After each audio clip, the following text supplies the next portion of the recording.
કેમ છો? મજામાં? સુવાક્યની દુનિયામાં, સુવિચારની દુનિયામાં આપનું સ્વાગત છે. મારા મિત્રો એવું કહેવાય છે કે સફળતા અને અસફળતા તે આપણા જીવનના બે મહત્વપૂર્ણ ભાગ છે. આવી જ કોઈ વાતને સુવિચાર તરીકે કોઈ અજ્ઞાતે ખૂબ સરસ રીતે લખ્યું છે. આજનો જે સુવિચાર છે તેનો વિષય છે અસફળતા, ફેલ્યોર, નિષ્ફળતા. કોઈ અજ્ઞાતે લખ્યું છે કે નિષ્ફળતા તે આપણા જીવનનો ભાગ છે.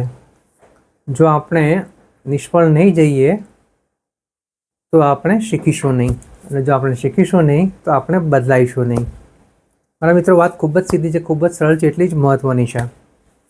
મારા મિત્રો, એક વાત તો ચોક્કસ જ છે, આપણે જો કોઈ કામ કરવાનો નિર્ધાર કરીએ છીએ, કોઈ કામ કરીએ છીએ તો તેના બે જ પરિણામ આવે છે. કાં તો સફળ થાય છે, કાં તો નિષ્ફળ થાય છે. જ્યારે આપણું કામ સફળ થાય છે ત્યારે આપણે એમાંથી ખુશ થઈએ છીએ અને આપણે લાગે છે કે આપણને આવડી ગયું છે, અને આપણે જેવા છીએ એવા જ રહીએ છીએ કે એમાં આપણે બદલાવ કરતા નથી.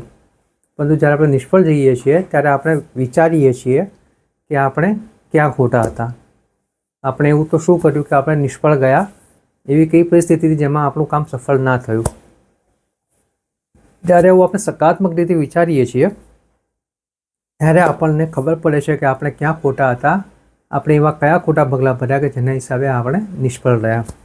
એટલે જે નિષ્ફળતા છે તે આપણા જીવનનો એક સૌથી મોટો શીખવાનો એક મોટો વિષય છે.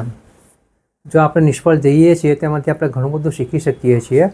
તે આપણું કૌશલ વધારે છે, અને જ્યારે આપણું કૌશલ્ય વધે છે, આપણું કૌશલ વધે છે ત્યારે આપણને આપણા જીવન વિશે વધારે ખબર પડે છે, અને આપણને ખબર પડે છે આપણે કઈ જગ્યાએ બદલાવાની જરૂર છે. કારણ કે સમય પ્રમાણે બદલાવ ખૂબ જ જરૂરી છે, અને તે આપણને નિષ્ફળતા જ શીખવાડી શકે છે. કારણ કે બધું તો સફળ થઈ શકતા હોય, બધું સીધે સીધું જતું હોય તો આપણે ક્યારેય બદલાવ કરવાનો વિચાર નહીં કરીએ.